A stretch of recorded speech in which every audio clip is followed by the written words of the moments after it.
ओम गण गणपते नमः। ओम नमो नारायण।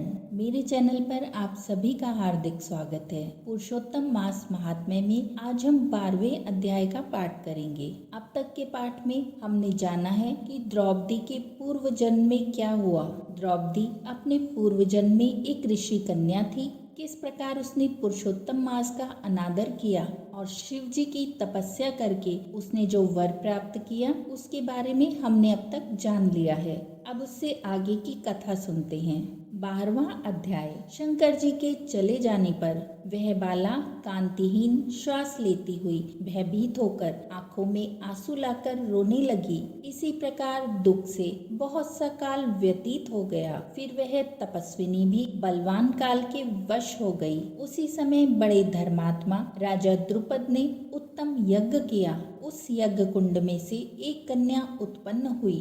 वही मेधावी ऋषि की कन्या दूसरे जन्म में राजा द्रुपद की पुत्री द्रौपदी नाम से संसार में विख्यात हुई। सो यह राजा द्रुपद के स्वयंवर में मछली की आंख बींधने पर अर्जुन को मिली। हे नारद, पुरुषोत्तम का अनादर करने से दुष्ट दुशासन ने इसके बालों को पकड़कर खींचा, परंतु उस समय वह बारंबार मेरे नामों को याद करने लगी। श्री कृष्ण कहने लगे कि यदि द्रौपदी को मैं भूल ही गया था तो भी मेरे को स्मरण आई, और हे राजन, मैं तत्काल ही गरुड़ पर चढ़कर आया और अनेक प्रकार से खींचे हुए चीर को इतना बढ़ाया कि दुशासन उसको खींचता हुआ अचेत होकर गिर गया। सदैव मेरे से स्नेह करने वाली और पतिव्रता को पुरुषोत्तम मास के अनादर से मैंने भी उसको त्याग दिया। पुरुषोत्तम मास का तिरस्कार करने वाले को मैं भी त्याग देता हूँ। इसीलिए सब प्रकार से पुरुषोत्तम मास ऋषियों और देवताओं के भी सेवन योग्य है। फिर मनुष्यों को तो अत्यंत ही मन वांछित फल को देने वाला है। इसीलिए आने वाले पुरुषोत्तम मास की आराधना करो।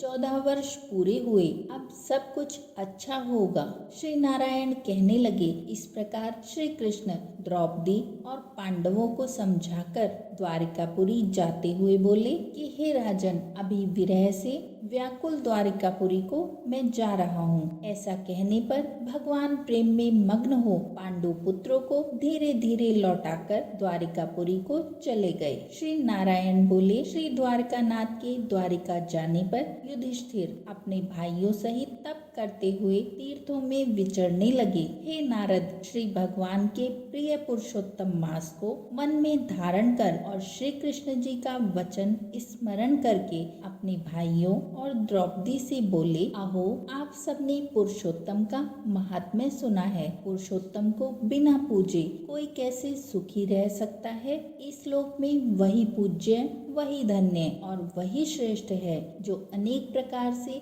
भगवान पुरुषोत्तम की पूजा करता है। इस प्रकार सब तीर्थों में विचरते हुए पुरुषोत्तम मास के प्राप्त होने पर विधिवत उसका व्रत करने लगे और 14 वर्ष व्यतीत हो जाने पर श्री कृष्ण भगवान की कृपा से अकंटक राज्य को प्राप्त हुए। इसी प्रकार सूर्यवंशी राजा दृढ़ धनवा भी पुरुषोत्तम के सेवन से पुत्र और पौत्रों तथा अनेक प्रकार के सुखों को भोगकर योगियों को भी अति दुर्लभ भगवान के लोक को गए। इस प्रकार ये 12वां अध्याय यहीं समाप्त होता है। कोई त्रुटि हुई है तो क्षमा कीजिए, और अगर आप मेरे चैनल पर नए आए हैं तो चैनल को लाइक, शेयर और सब्सक्राइब कर लीजिए और बेल आइकन को दबाकर उसे ऑल पर सेट कर दीजिए। तो बोलिए नारायण नारायण। जय श्री कृष्ण।